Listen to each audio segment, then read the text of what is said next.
इस सरकार का एक असूल है कि झूठ बोलो, खूब बोलो और बड़ा झूठ बोलो। इतना बड़ा झूठ बोलो कि लोगों को हजम ना हो और फिर वो समझें कि हम ही बेवकूफ़ हैं। जब मनमोहन सिंह की सरकार थी तो हम बीपीएल लोग जो है, बिलो पॉवर्टी लेन जो लोग थे, वो जिन्हें हम भुक्कड़ कहते हैं, जिनको एक समय रोटी मिलती है, उनकी संख्या 67 करोड़ थी। और मोदी जी ने इस झटके में जो पिछले 5 साल में देश को दिए हैं, नोटबंदी का है, जीएसटी का है, पुलवामा के बाद चुनाव जीतने का है और ये कोरोना का है, तो देश में ऐसे भुक्कड़ लोगों की संख्या बढ़कर 74 करोड़ हो गई। लॉकडाउन की वजह से एक जो इसका सीधा असर नज़र आता है मुझे, वो ये नज़र आता है कि देश में सरकार गायब हो गई। सरकार जो है निराकार हो गई, निराकार है, वो ढूंढे नहीं मिल रही। हम लोग जो है अंधे युग में चल रहे हैं। आप रोज़ सुबह शाम जो है ढूंढेंगे, आपको पता चलेगा सरकार नाम की चीज़ नहीं। दोस्तों आदावर से मैं अनीस अहमद खान हिंद वॉइस के प्लेटफॉर्म से आपसे मुखातिब। मेरे साथ हैं रविंदर कुमार जी, इनको कोई परिचय के मोहताज नहीं, बहुत बहुत स्वागत है आपका, आप आते ही रहते हैं। और मेरे ख्याल से क्या अब बेबाक बोलते हैं आप, मेरे ख्याल से क्या आप बेबाक बोलते हैं, उस सरकार के पास हो, चाहे अपोजिशन हो चाहे मौजूदा सरकार हो, सबके बारे में इनकी राय बेबाक राय होती है। और भारतीय मुक्ति मोर्चा के आप अध्यक्ष हैं, फाउंडिंग फादर हैं उसके, समझ लीजिए। और भारतीय मुक्ति मोर्चा का भी यही काम है कि वो जहाँ भी कुछ जुल्म जैसी चीज़ देखती है तो अपनी टक्कर लेती है, कहीं कोर्ट केस भी हो जाए तो परवाह नहीं होती इनको। आपका बहुत बहुत स्वागत है हिंद वॉइस में रविंदर जी, आप अक्सर आते भी रहते हैं। मैं आपसे सिर्फ एक डायरेक्ट सवाल करना चाहता हूँ, ज़्यादा परिचय के देने के बाद, क्योंकि दर्शक आपको सुनना चाहते हैं कि ये लॉकडाउन ख़त्म हो गया, अब इसको क्या कह रहे हैं वो तो मुझे पता नहीं कि ये भरम लगा रहे हैं या क्या कह रहे हैं। इसको भी 1 2 3 4 नाम रख दिया है। तो लॉकडाउन से जो हुआ है उसके घाव भर रहे हैं ये कि यार इन्होंने कुछ किया ही नहीं है, वो अब यह सरकार का हमें कहीं वजूद मिल ही नहीं रहा है, ऑफिसर ज़रूर मिल जाते हैं। तो इसके बारे में आप अपनी राय रखिए, क्या है, आप क्या देख रहे हैं? देखिए ऐसा है, जब से देश में कोरोना शुरू हुआ और मोदी सरकार ने जो है 23 मार्च की रात को देश में लॉकडाउन लगाने की घोषणा की और 4 घंटे का टाइम देकर देश में लॉकडाउन लगा दिया। पूरा देश जो है चलता हुआ बंद हो गया।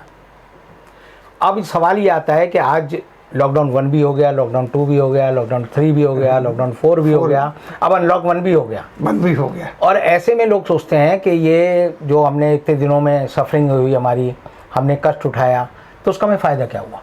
अब वही मैं जानना चाहता हूँ जी।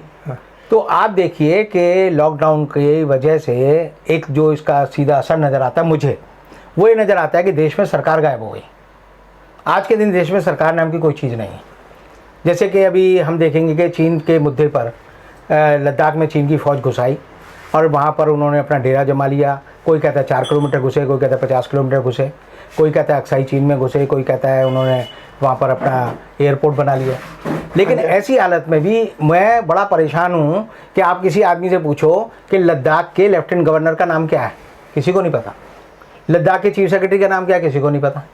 लद्दाख के डीजीपी का नाम क्या है, वो किसी को नहीं पता। तो इसका मतलब यह है कि देश में कोई भी चीज़ अगर आप ढूंढेंगे, तो जैसे आपने देखा होगा कि एक टीवी चैनल में चल रहा था कि एक चैनल में एक प्रवक्ता ने बीजेपी के प्रवक्ता से पूछा कि तुम अपने लेबर मिनिस्टर का नाम बता दो, तो उसे पट्टे ने लिया और अपना गूगल सर्च करने लगा, और उसे ये भी नहीं पता है कि हमारे यहाँ का देश का गृह मंत्री या श्रम मंत्री कौन है जी। तो एक संकट पूरे देश में शुरू हो गया है। जैसे आप लोगों से कहो कि आपने राष्ट्रपति की शक्ल कब देखी थी, आपको याद ही नहीं होगा कब देखी, बड़े दिन हो गए। इस देश में राष्ट्रपति भी है भी नहीं पता, उपराष्ट्रपति की शक्ल कौन देखी, नहीं देखी। मैं एक आदमी से पूछा था भाई देश का राष्ट्रपति कौन है, तो वो कहते हैं मोदी जी हैं। तो सरकार जो है निराकार हो गई, निराकार है, वो ढूंढे नहीं मिल रही। हम लोग जो है अंधे युग में चल रहे हैं। आप रोज़ सुबह शाम जो है ढूंढेंगे, आपको पता चलेगा सरकार नाम की चीज़ नहीं। लोग जो है कहते हैं जी मैं बीमार हुआ, अस्पताल गया, अस्पताल वालों ने अंदर घुसने से मना कर दिया, फिर दूसरे अस्पताल गया, वहाँ भी घुसने से मना कर दिया, तीसरे में गया, वो वहाँ भी घुसने से मना कर दिया। यानी कि मरीज को अस्पताल जाने की सुविधा नहीं है, हम अब भूखे को पानी नहीं मिल रहा जी, खाना नहीं मिल रहा, और पूरी सरकार जो है एक तरह से जिसे हम कहते हैं कि गायब हो गई है, अदृश्य हो गई है जी। और हम अदृश्य सरकार के युग में हैं। इसका क्या होगा फिर आगे, क्या होगा? क्योंकि देश की जो स्थिति है तो वो तो बहुत ही बुरी, डमाडोल क्या बहुत बुरी तरीके से है। यानी कुछ लोग 4-5 वर्ल्ड बैंक कह रहा है कि कुछ करोड़ लोग तो हिंदुस्तान में ऐसे हैं कि वो कब मर जाएं, कब यानी भूख से कब उनके ऊपर क्या गुजर जाए कह भी नहीं सकते। करोड़ों में ऐसी तादाद है। देखिए, देश की पॉपुलेशन 138 करोड़ है जी। जब मनमोहन सिंह की सरकार थी तो हम बीपीएल लोग जो है, बिलो पॉवर्टी लाइन जो लोग थे, वो जिन्हें हम भुक्कड़ कहते हैं, जिनको एक समय रोटी मिलती है, उनकी संख्या 67 करोड़ थी। 2014 में वो घटकर 48 करोड़ से भी कम होकर 36 करोड़ रह गई जी। और मोदी जी ने इस झटके में जो पिछले 5 साल में जो देश को दिए हैं, नोटबंदी का है, जीएसटी का है, पुलवामा के बाद चुनाव जीतने का है और ये कोरोना का है, तो देश में ऐसे भुक्कड़ लोगों की संख्या बढ़कर 74 करोड़ हो गई है। बढ़ा दी उन्होंने। 74, डबल से ज़्यादा। डबल से 36 के दूने 72 होते हैं, उससे ज़्यादा। और उसमें भी कल वर्ल्ड बैंक के चेयरमैन ने कहा कि 4 करोड़ लोग ऐसे हैं जो कब मर जाएं, यानी उनको जीने के लिए भी खाना चाहिए, वो भी नहीं मिल रहा। तो ऐसी हालत देश में है और पूरी सरकार जो है वर्चुअल हो गई है। अब जैसे अमित शाह है, उन्होंने नया तरीका ढूंढा है कि वर्चुअल रैली कर लो। उन्होंने एक रैली कर ली बिहार के लिए, 72,000 हमने जो है टेलीविज़न स्क्रीन लगा दिए और उसमें हमने एड्रेस कर दिया। फिर उसके अगले दिन हमने देखा कि देश के जो रक्षा मंत्री हैं राजनाथ सिंह, उन्होंने महाराष्ट्र के लोगों को बता दिया। आज जो है अमित शाह ने 70,000 स्क्रीन लगाकर 70,000 रैलियां करके लोगों को बता दिया। अब बातें क्या बताई कि हमने 61 करोड़ लोगों के जनधन खाते खुलवाए। 61 करोड़, यानी अगर देश में आप ढूंढें कि जो लोग जो है वोट देते हैं 85 करोड़ हैं, तो 61 करोड़ के हमने खाते खुलवा दिए, जो कि झूठ है। जबकि सरकार खुद कहती है कि 18 करोड़ के खुलवाए थे और 8 करोड़ लोगों के आज के दिन है। हाँ। फिर उन्होंने कहा कि हमने 51 करोड़ लोगों को आयुष्मान योजना में 5 लाख रुपए इलाज के मुहैया करा दिए। अब आप देखिए, सड़क पे जो लोग मर रहे हैं, भूखे हैं, अस्पताल में जिनको दवाई नहीं मिल रही, एक भी आदमी आपको सड़क पे नहीं मिलेगा जो कहे जी मुझे आयुष्मान योजना का फ़ायदा मिला है। तो आंकड़े उछालने में ये सरकार इतनी माहिर है कि बिना सोचे समझे ये आंकड़े उछाल देती है। तो मैंने ऐसे ही सोचा कि भई ये ऐसे आंकड़े क्यों उछाल देते। तो मैं किताब पढ़ रहा था, तो एक जिक्र आता है यूएसएसआर में कि एक मंत्री कहता है कि एस्टोरिटी के यानी हमें मितव्ययिता का अभियान चलाना है, तो चला दिया, शुरू हो गया। 1 साल बाद पूछा गया, भाई सवाल हुआ उससे कि भाई तुमने कितनी बचत की, तो उसने अपने सेक्रेटरी को बुलाया, बोला बताओ बचत कितनी हुई। उसने कहा बचत बताने के लिए तो हमें 6 महीने लगेंगे आंकड़े देने के लिए। उसने कोई बात नहीं, वो अगले दिन गया और उसने कहा जी हमने 3 अरब ईंटें बचाई, 6,000 टन जो है सीमेंट बचाई, इतना फलाना बचाया। तो सेक्रेटरी ने पूछा साहब ये आंकड़े कहाँ से आ गए। बोला जब हमें इकट्ठे करने में 6 महीने लगेंगे तो अपोजिशन को इसको बताने में, ठीक करने में तो 2 साल लगेंगे। 2 साल लगेंगे, सही। तो इस सरकार का एक असूल है कि झूठ बोलो, खूब बोलो और बड़ा झूठ बोलो। इतना बड़ा झूठ बोलो कि लोगों को हजम ना हो और फिर वो समझें कि हम ही बेवकूफ़ हैं, हमें नहीं समझ। झूठ का भी इवेंट बना दूँ। इवेंट ऐसे बताते हैं जैसे हम भाषण देना हमने शुरू किया कॉलेज के दिनों में, तो हम मंच पे खड़ा करते थे, कोई कहता था जी मुझे बड़ी घबराहट होती है, जिसे हम कहते हैं कि माइक का एक डर होता है। तो हम उसको कहते थे देख भाषण देना है तो ये सोच जितने लोग सामने बैठे हैं ये सारे मूर्ख हैं और तेरे को इनको भाषण देना है। तो ये अमित शाह और ये बाकी जो लोग हैं इनकी वही ट्रेनिंग चल रही है। ये अभी भी मानते हैं सामने जो बैठे हैं ये मूर्ख हैं और इन मूर्खों को कुछ भी दे दो ये उसको प्रसाद समझ के ले लेंगे। तभी ये आंकड़े किसी भी तरीके के आंकड़े दे देते हैं कि 1 करोड़ कोरोना पेशेंट उन्होंने ठीक करा दिए, 1 करोड़, जबकि आज तक 1 करोड़ अभी संख्या नहीं पहुंची पेशेंट, पूरी दुनिया में नहीं पहुंची, पूरी दुनिया में नहीं पहुंची। वो तो आंकड़े के मास्टर हैं। जैसे मोदी जी ने कहते हैं 600 करोड़ की पॉपुलेशन है देश की। हाँ, 600 करोड़ ने हमें जिताया है, तो 600 करोड़ लोगों ने जिताया है, इसका मतलब देश की पॉपुलेशन तो 2000 करोड़ होगी, 2000 करोड़ होगी। तो ये बोलने में ये शब्दों के बड़े जो है महारथी हैं और इनको सत्य से कोई लगाव नहीं है।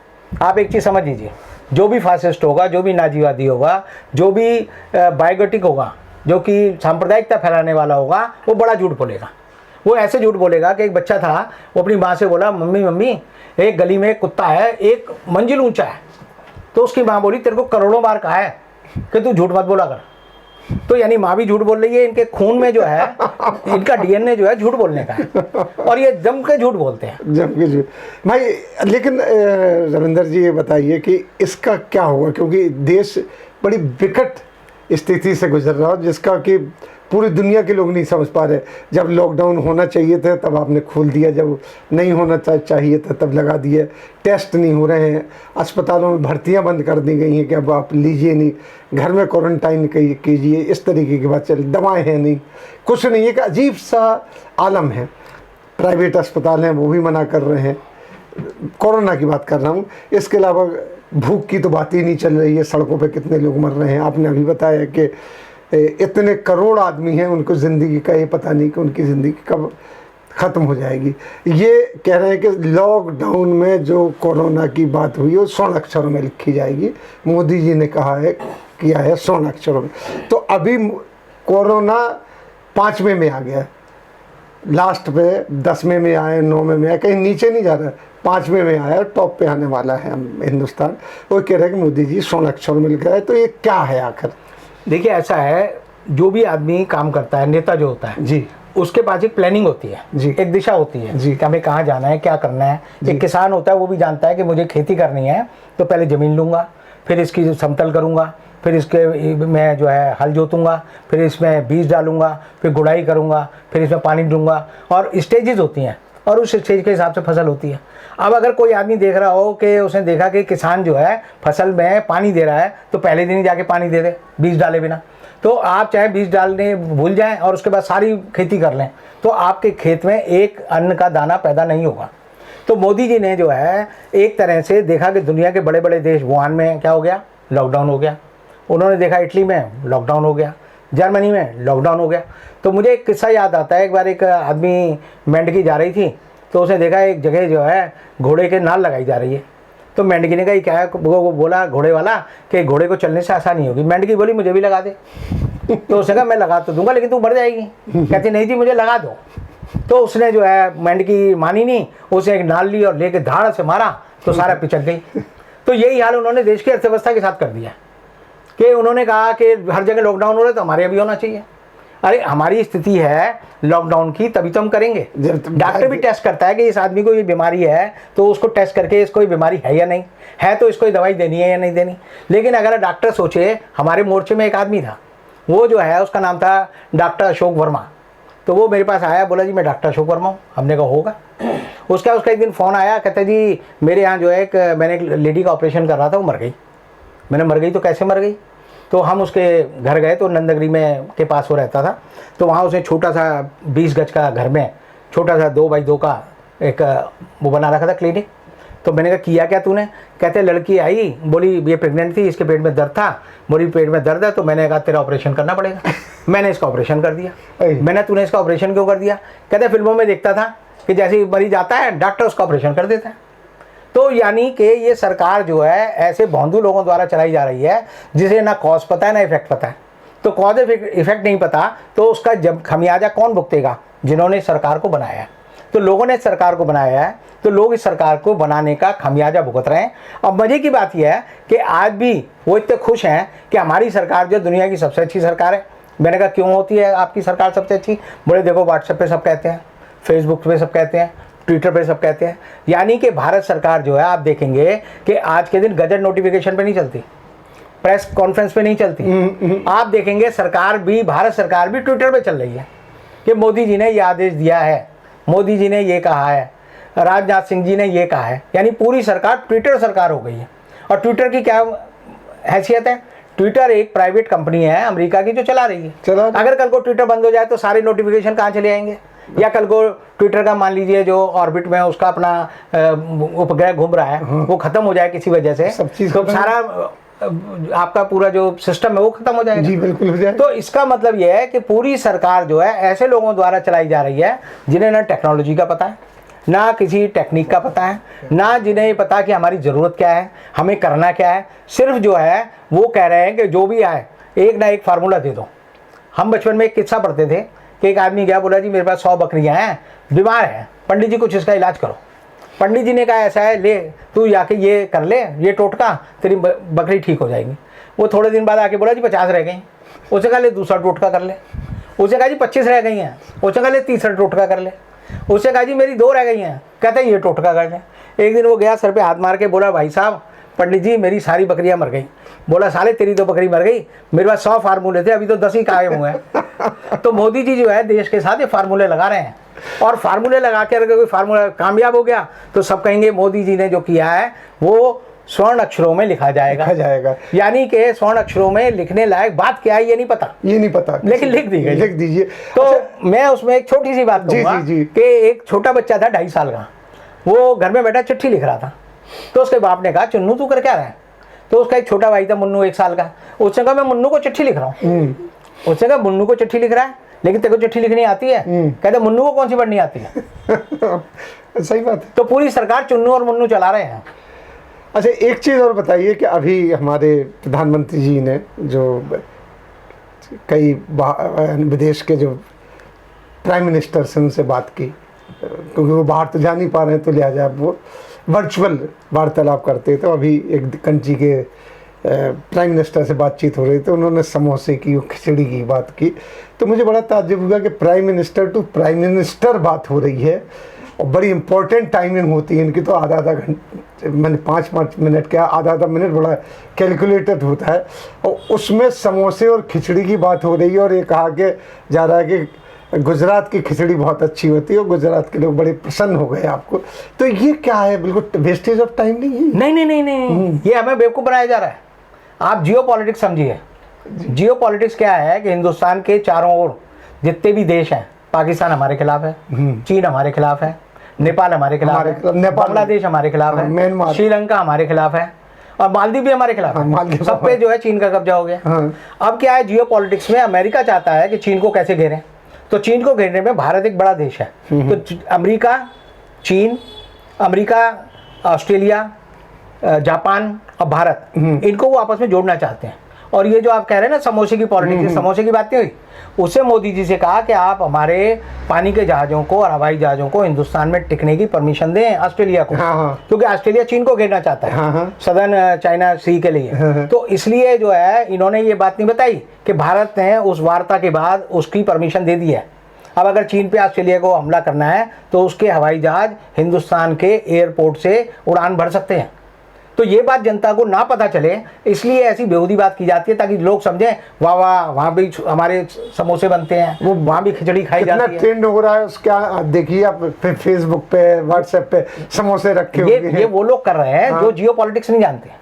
हिंदुस्तान को चारों ओर से हमारे सारे जो, जिसे हम कहते हैं कि हमने एक ग्रुप बनाया था कि सारे हिंदुस्तान के 7-8 देश मिलके उन्होंने अपना ग्रुप बनाया था। उसको मोदी जी ने पहला काम तो किया, भंग कर दिया था। उन्होंने कहा हम इसकी कोई मीटिंग जो है कराची में नहीं करेंगे, और उसकी मीटिंग नहीं हुई। तो उस मीटिंग में क्या होता था कि अगली मीटिंग कहाँ होगी, तो वो भंग कर दिया।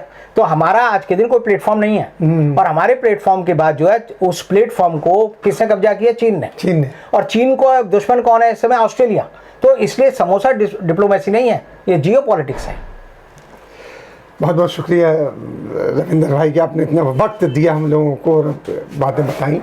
आइंदा फिर हम दर्शकों से कहते हैं कि रविंदर जी के अक्सर आते रहेंगे इस प्लेटफॉर्म पे, और बहुत बहुत शुक्रिया। इसके साथ ही हम लेते हैं आपसे विदा। अगले में फिर हाजिर होंगे, तब तक के लिए दीजिए हमें इजाज़त।